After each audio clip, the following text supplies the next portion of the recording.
Maharashtra BJP के विधायक गोपीचंद पडळकर ने NCP Sharad गुट के नेता और पूर्व मंत्री जयंत पाटिल पर आपत्तिजनक बयान दिया, जिसके बाद एनसीपी शरद गुट उनके खिलाफ जोरदार प्रदर्शन कर रहा है। बात इतनी बढ़ गई कि शरद पवार ने मुख्यमंत्री देवेंद्र फडणवीस को फोन कर अपनी नाराजगी व्यक्त की और कहा कि पडळकर जैसे नेताओं को हद में रहने को आप कहिए। मुख्यमंत्री फडणवीस ने बाकायदा फोन कर अपने विधायक पडळकर को मर्यादा न लागने की चेतावनी दी, डांट लगाई, जिसके बाद पडळकर के तेवर नरम पड़े। अब पूरा विपक्ष मिलकर बीजेपी के खिलाफ हमलावर है।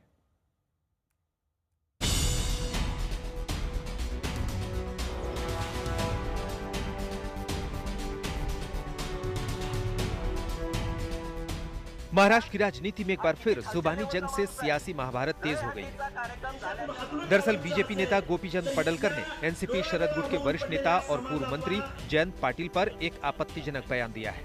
उनका दावा है कि जयंत पाटिल ने उन्हें एक कॉन्ट्रैक्टर की खुदकुशी केस में फंसाने की साजिश रची थी। हा जयंत पाटिल आपली दहीहंडीचा कार्यक्रम झाला बघा, हा किती खालच्या लेवलचा माणूस आहे।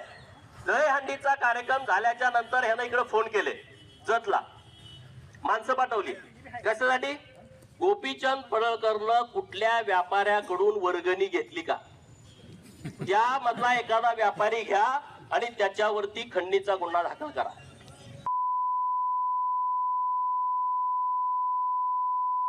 माझ्या ती धमक आहे कार्यक्रम करायची।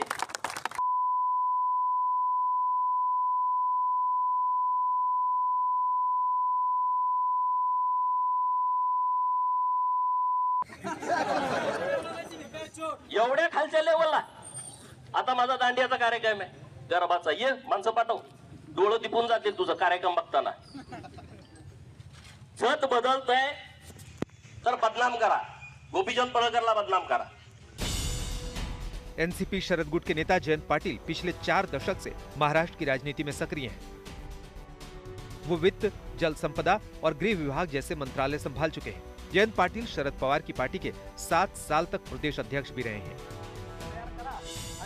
इससे पहले भी बीजेपी नेता गोपीचंद पडळकर उद्धव ठाकरे, अजित पवार और शरद पवार के खिलाफ बेहद आपत्तिजनक भाषा का इस्तेमाल कर चुके हैं। काय भाषा आहे? राजाराम बापू पाटलांसारख्या ज्येष्ठ स्वातंत्र्य सैनिक, ज्येष्ठ सहकारमर्षी आणि जे आता नाहीत, आपल्यात नाही आहेत, ते त्यांच्या मातृषीही आपल्यात नाही आहेत आणि जयंत पाटील हे प्रचंड मातृभक्त आहेत। इस विवाद के बाद शरद पवार ने मुख्यमंत्री फडणवीस को फोन कर गोपीचंद पडळकर जैसे नेताओं पर लगाम लगाने को कहा है।